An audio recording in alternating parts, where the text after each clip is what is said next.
right, welcome, guys. Yeah, it's been a last minute kind of announcement. This live stream today. I used to do a lot of live streams before, but I stopped doing them because number one, project work, right? So because of projects and stuff, I never know for a fact if I'll be able to make it on that day. And typically it used to be either Thursday, actually Fridays in 2020.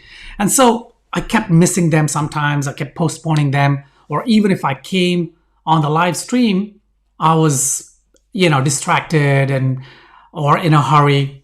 So I just stopped them. But this year, every single month on YouTube, through my social media interactions, Twitter and Instagram and all that, lots and lots of requests about coming on a live stream. And the reason is I give out a lot of content and information on my YouTube videos, right? But there are monologues. So I just keep speaking and, I address a topic and then I'm done with it, right? And then people, do ask questions on YouTube. They leave comments, but that's not interactive. So a live stream is where typically people ask me questions and hopefully I can try and answer them. And I think that's actually a better way to do it. Okay, so while we wait for people to come online, guys, whoever is already online, welcome. Leave a comment below. Just let me know your name or where you're tuning in from. Just say hi so I know that the chat is working and, whatnot. So go on, just, type something. All right. So my videos usually are about, business, success, scalability, branding, but all these underpinned by strategy. Okay, so I'm really big on strategy. I believe that I don't know if you guys read this book, Miyomashi. It's called The Book of Five Rings or something like that. But anyway, strategy actually it's a way of life, right? It's not what it is being painted out to be right now, with people using the word strategy for everything, right? Maybe it's right, maybe, I don't know, right? But I've overheard people standing at coming out of a bar or a restaurant or something, like 2 or 3 friends. And it's like, okay, what is the strategy now? How are we getting home? Or something like that. Now, don't get me wrong. Yes, you do need a strategy to get home, but strategy used in that way cheapens the word, right?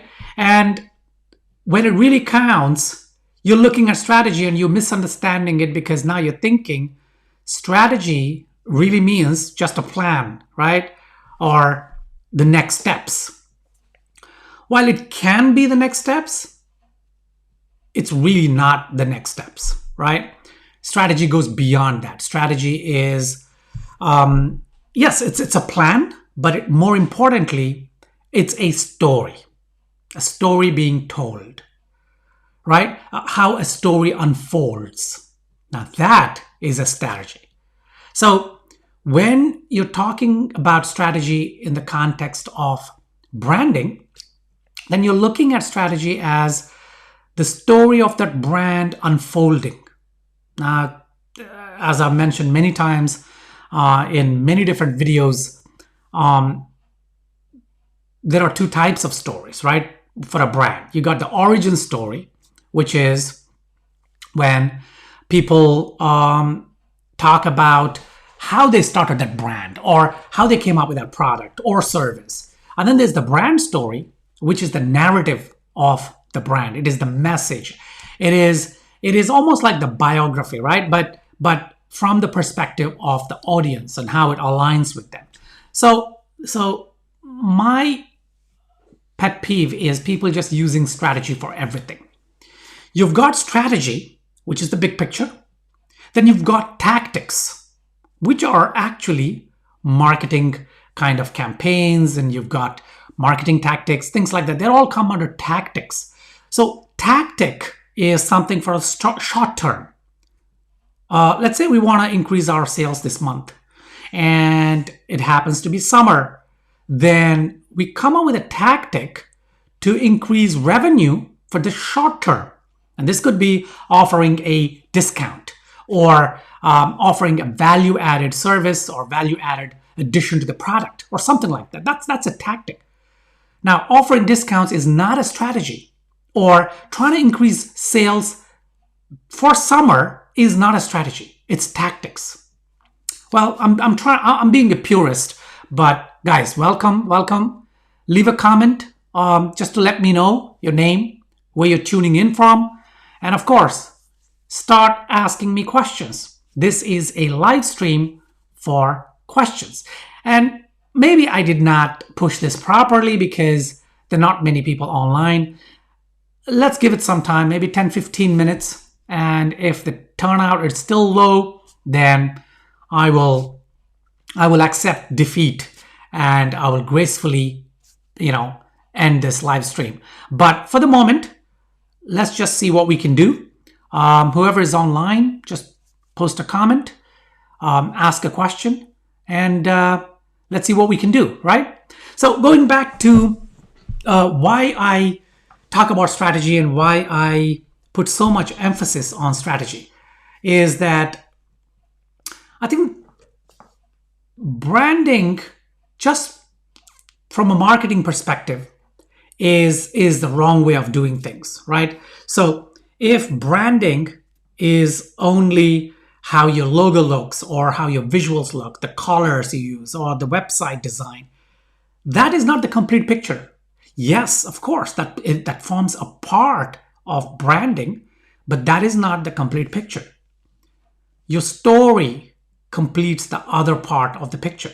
So the half of your branding is, your visuals, your website, your social media channels, and all that. The other half is your brand essence, your brand fundamentals, your brand core, right? Voice, tone, your brand persona, and of course your message framework. Now the message framework actually sits between the two halves. Half of the message framework body, lies in the branding strategy side, and half of it lies in the tactics or the marketing side of things. So when you're thinking of launching a brand, or let's say you already have a brand, a business. Now it could be one man, one person, one woman, or it could be a huge company with lots of teams and so on. The principles are the same. In fact, every business starts with one person or maybe two, right? But even then, within that two, usually it's one person that really comes up with that idea. And then they scale and they become, the Apple or the Microsoft or whatever, right? With 50,000 employees, 100,000, 250,000 employees. They become billion-dollar enterprises or trillion-dollar enterprises. So the journey of 1,000 miles starts with a single step. So the journey of every brand starts with one person, one person's idea, one person's thought process that translates into a business and a brand. So thinking of it from a strategic standpoint is always important. Don't feel that if you're just one person or two or even three or whatever, you're like, you know what? I don't need all this, right? What I really need is to make sales this month. That's okay. In fact, yes, if you need to make sales to pay yourself, to pay your partners, to get the ball rolling. But if you just focus on that revenue for that month, then what's going to end up happening is it's an uphill battle, right? It's a struggle. And you keep going uphill, and you're just going to lose out ultimately, because the momentum, it's all okay. Imagine a mountain, right? Imagine a mountain, and you're pushing up a boulder, right? You're pushing it up. You're going to lose steam if there's nothing to support you, if there's no external force to support you, if the friction between the boulder and the mountain becomes more. And pushing the boulder up a mountain is the same. It's an analogy for trying to just make revenue instead of focusing on building a brand. So you might say, okay, in that analogy, how would you then solve that problem? Well, initially, I agree. If you're desperate for revenue, and if you haven't started the brand properly, in the sense that before you hit this, you hit the go button, that means you probably gave up whatever you were doing, maybe a job or a different business or whatever. You quit that to start this. Before doing that, you need to take time to build the brand story. That is absolutely fundamental. But let's say you skip that bit, or you sort of were forced to jump into it, right? Dive into the deep end. And so pushing the boulder. And what happens is you're going to lose steam, right? And the boulder is going to start pushing you back. But what is the solution for that then? The brand story, the brand fundamentals, the brand strategy is building tools, maybe a pulley, maybe a lever, whatever, so that instead of pushing it, you crank the wheel and the boulder starts moving up. Now that is what strategy is. It helps you build a framework. That's why when we're building strategy, we call it the story framework or the messaging framework, right? So the brand strategy framework, because framework is something like a scaffolding. It helps you build the tools on top of that. It helps you support the brand. It helps you build the pillars necessary so that the brand on top is stable. Like you build a tripod, right? It's stable up there. So that is that's the importance of strategy. And that's why I always keep talking about strategy. And people think, okay, you know what? We're just a one-person company. It's a small idea. I don't want to spend money on strategy. Okay, don't. At least do your own strategy, right? Spend some time learning about strategy and then come up with something, anything, rather than, just moving ahead with just a basic plan. Okay, I want to sell this. I'm sure there are people who want to buy this because I want to buy it. So I'm sure there are people like me, which is okay, which is a good thought process. And I think they want to buy this online. I don't think they want to buy this on shop. So you know what? I'm going to throw together a Shopify website and I'm going to start. Hang on. How much shall I? Okay, you know what? I need money fast. Okay, I'll probably price this at $15. Yeah, I would buy it for $15. I'm sure there are people who would buy it for $15. And then if I get 1,000 sales the first month, $15,000. Wow. So $5,000 for my expenses, $10,000 because I need to sort of clear away my debt. So maybe I can maybe within 6 months, I could probably have 100,000 sales easily. So yeah, okay, let's do it. Now that may work and may have worked in the past for people and may work for you, but I ask you this question. Why? Why take the risk? You're starting a business, you're starting a brand, right? And you hope to make some money out of that. You hope to have the freedom to run your own business, to set your own goals, to set your own rules. You're not working for someone, technically. I mean, of course, when you have customers, you're working for them, but you can fire your customers, right? You can fire your clients if you don't want to work with them or they turn out to be, if they're draining on you, then yeah, you can fire them. But being able to do that means that you need to take it seriously. Now I hear you maybe saying, yeah, we do take it seriously. We guys, nobody's commenting. Let me see if it's working. Let me say hi. Okay, it's working. It's working. Is blogging good to get traction before launch? Okay. Prabjot Singh. Hey, Prabjot, how are you? Great question. Is blogging good to get traction before launch? Now, it depends on what this launch is, right? If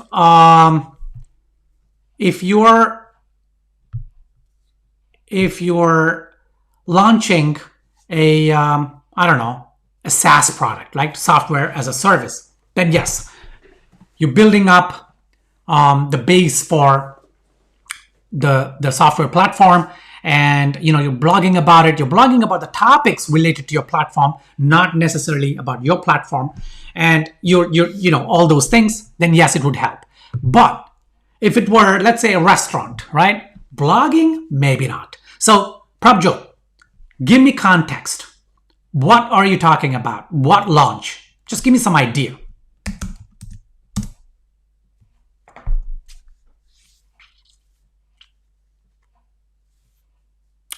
What is the business? At least, what is the segment? Then I'll be able to better answer that question. And by the way, while Prabjot answers this, I'm going to talk a little bit about blogging. Now, any kind of content strategy is good. Every business should have a content strategy. Content is marketing. So content is blogging. It could be videos. It could be podcasts. Anything that you put out there for your audience to consume. Now, the thing with content strategy is that it should be done selflessly, right? Content, like blogging, for example, it's not for selfish reasons. It's not for sales. It's not to convert people into customers. Trust me, it's not. A subset of that, like in blogging, for example, on your website could be, if it is, okay, it's a porn blocker app. Wow. Okay. Yeah, if that, for that app, blogging will definitely. Blogging about the evils or the perceived evils of porn, maybe, or something like that, right? So yes, blogging is good, but don't blog about your app. Blog about the topic at hand, the problem that your app solves, right? So blog about that. And that's a huge topic. You can talk about how watching pee by, big adults, what happens with them. How about young people, young adults, teenagers? What happens? What's happening? What happens to the mental psyche? How is it not acceptable? Blah, blah, blah. It's a rich topic. So yes, blogging is good, but do it with value. Do not go for the, 1999 or 2005 or 2010 even strategy or tactics, or actually tactics or strategy of, 500 words. I'll pay $2 for that article and I'll post it on my website. Nah, don't do that. Write one article, one post every week, but make it count. Quality over quantity, right? Quality over quantity. Okay, so that's about blogging, but back to the content strategy. Building content is critical, right? Building content is critical, and I would say that instead of even investing in Google AdWords or Facebook advertising, I would say invest that money into creating content. Let's say you want to put $1,000 into Facebook advertising, right? Like Prabjot wants to do that to launch his app. It's I would say, Prabjot, put $1,000 instead into creating a video, an animated video that could go viral. Of course, going viral is not in your hands, and $1,000 may not be enough, but you get the idea, right? maybe, or put it into an infographic that can go viral. Now, when I say viral, it doesn't necessarily mean getting 10 million hits. No. Viral, 1,000 views is viral for if you're starting out. Let's say your account, like for example, my YouTube channel has, I don't know, 3,700 or 3,600 or something like that. Like, yeah, 3,760 followers. Now, when I post a video, typically I get about, I don't know, 200 views in 2 weeks, 3 weeks, sometimes even a month. Now, let's say one particular video crosses 1,000 view mark. For me, that is a viral video, right? So with my kind of background, with my following, and compared to my previous pieces of content, that particular one is viral. So don't be fooled by this popular belief that going viral means it has to have 10 million views on TikTok or YouTube. No way. Not for business. That is for TikTok. I get it. That's because, so what, right? Someone jumps off a wall or something, and it's a 15-second video. It's probably funny, maybe not, and it gets, 1 million views. That's viral. That's very good. But what is the payoff for that? Consistently posting videos like that for that channel, yes. Over a period of time, then they start getting a payoff. But just that one video. So that's why, don't try to produce content that goes with the trend, and then see 1,000 views, 5,000 views, 10,000, say, man, it's not working. No, that is viral relative to your base. Okay, so that's about content strategy, guys. Next question. Come on. Or let's see. Let's look at another question.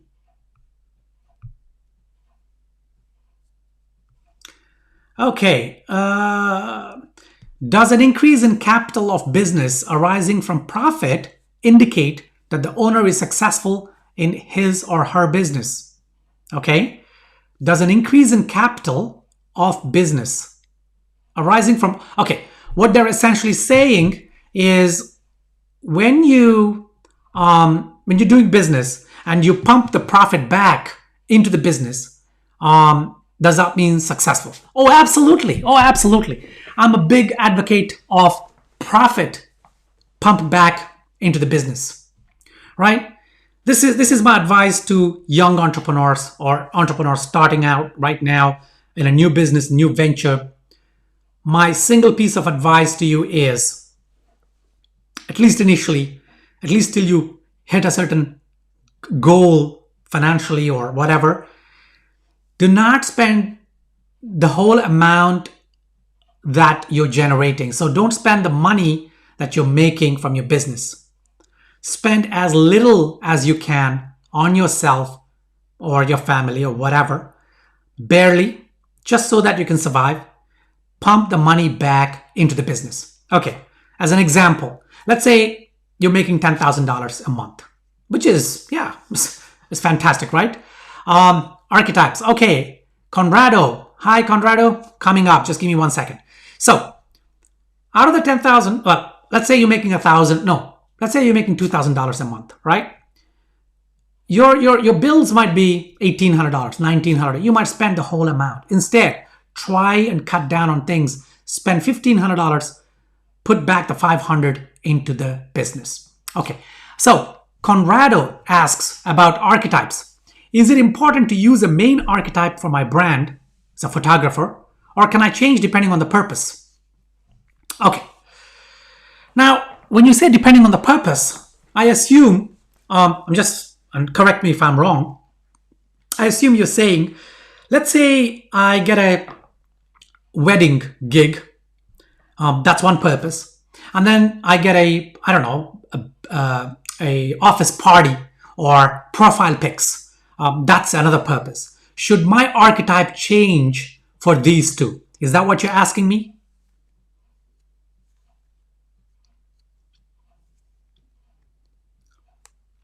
Selling.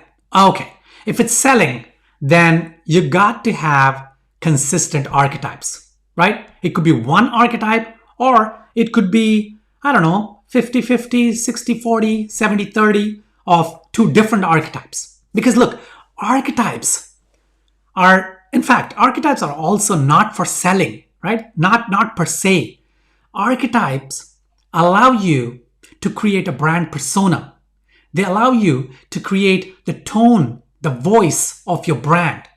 And those don't necessarily translate into selling. Selling is separate. But let's suppose, different audience. Right. Okay.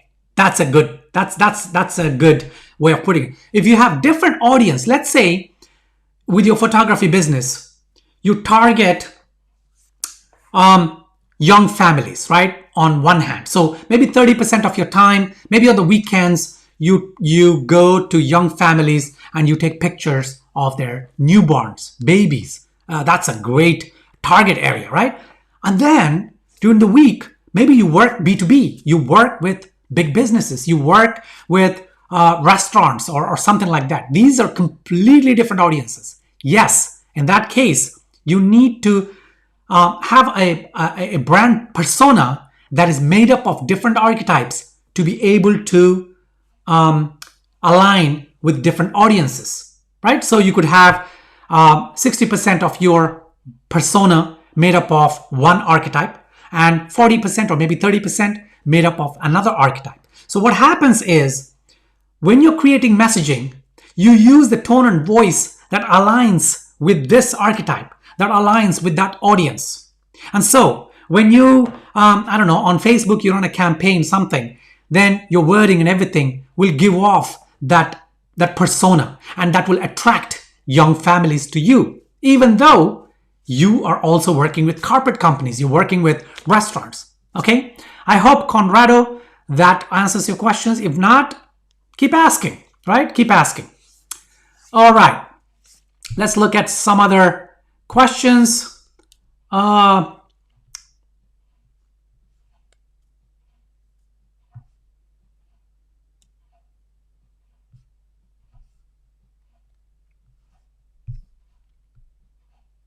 Okay.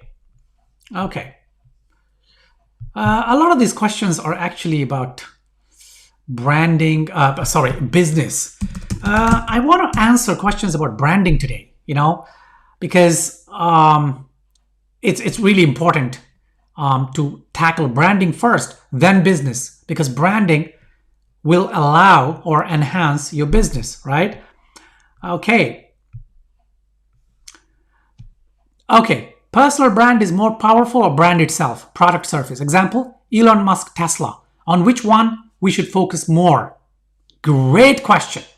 Prabhjot Singh, that is a fantastic question. That's a huge topic. In fact, I might actually do a full video on that. Okay, so Prabhjot is asking, is personal brand more powerful or the brand itself? For example, Elon Musk, Tesla. Okay. Now, if you look at Elon Musk was a personal brand even before Tesla, right? Back in the days of PayPal, and then, he sold that company, with partners and all. So Elon Musk was a personal brand even before Tesla. So right now, Elon Musk is a brand in himself, right? He's not even a personal brand. He's a brand.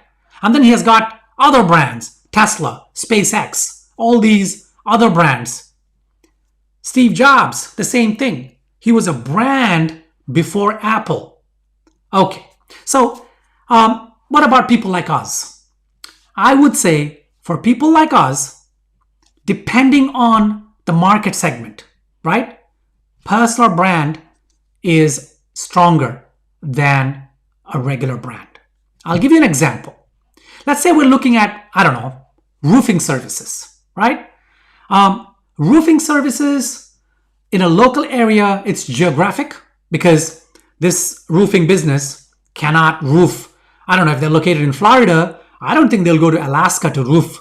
Maybe they might if they get, maybe they're not going to Nigeria or India or, wherever. So it's very geographic, right? It's probably very local. In such a situation, building the personal brand in conjunction with building the company brand is the smart idea. And the reason is, even if the company brand is not getting traction, the personal brand can lift the brand. Do you see what I'm saying? But in your case, Prabjot, this blocker apps, things like that, unless your target audience who should be using that app, unless they're a community and you build that community and you want them to be your customers, I don't think you should spend too much time on personal brand. For this particular app, build the app brand.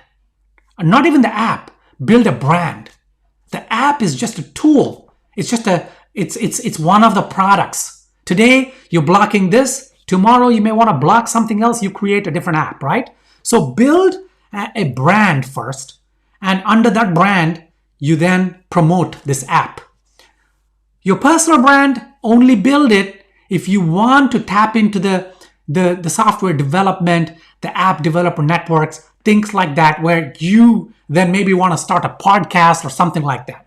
Now, in the case of my company, I'm one of the co-founders, and I have a personal brand. I built my personal brand because my personal brand, it's not just for the company, it's for me. It also it satisfies my needs of educating, because my creed, my essence, my personal brand essence is education. I'm an educator, right? I'm a brand strategist. I was a software developer at one time in a previous life. I was a project manager. We were developing lots of software. Then I moved into the advertising world. I was an ad man, a graphic designer, a web designer, UX designer, web developer. Within my own businesses, I played all these roles. But at my core, I'm an educator, right? I want to educate, not in a condescending, oh, you don't know, so I'm going to educate. Not like that. I want to share knowledge. And I do this not just about branding. I've got other areas where I share my knowledge. I work with entrepreneurs to help build businesses. In fact, I have an incubator. So I invested my own money and, of course, brought in other venture capitalists to build an incubator where we fund entrepreneurs and we build the teams, we bring in the experts, and we even do the marketing and we help build the brands. Now, I do that because it's not just for the money. Now, of course, you might say, well, yeah, I've heard this. A lot of people, they say the same thing. We're not doing it for money. Believe me, not everyone does everything for money. Money follows, right? If you're doing things for passion, money will follow. Let's say your passion is to make the internet clean, right? That is your passion. And you build this app for that passion. You might do more things for that passion. You might have a podcast. And then money will of course follow you. You're gonna get a lot of revenue because you're doing it from passion. But let's say you just sat there and thought, you know what? I want to make some money. What should I do? Apps, I think, are easiest at the moment. I'm just saying, okay? Don't quote me or don't flame me on this. It's easy. Let me just build an app and try to make money. You may make money initially. Sustaining it might be difficult. All right, Prabjot, thank you. Guys, anyone else? Okay, I think I will end the call here today. Usually it's anywhere between half an hour and an hour or more if there are lots of people and they're asking lots of questions. But unfortunately, not many. Great question. Conrado asked great question. Prabjot asked great questions, but nothing more than that. So I'm going to end it here, and I'll continue my videos, of course. I will try and schedule another live stream for next Friday, same time, 9 a.m. Eastern Standard Time on YouTube, on this channel. Let's see, maybe more people would come in. Now, if you're watching this and you haven't already subscribed to me, to this channel, Awaken Your Brand, do it right now, because you're going to get a lot of value from this channel. It's all about building brands. It's about strategy. It's about moving into the blue ocean and all that. All right. All right, guys, till my next video, keep building your brand and prosper. And don't forget that brand building is something that you need to be doing in your sleep, right? Okay. Talk to you soon.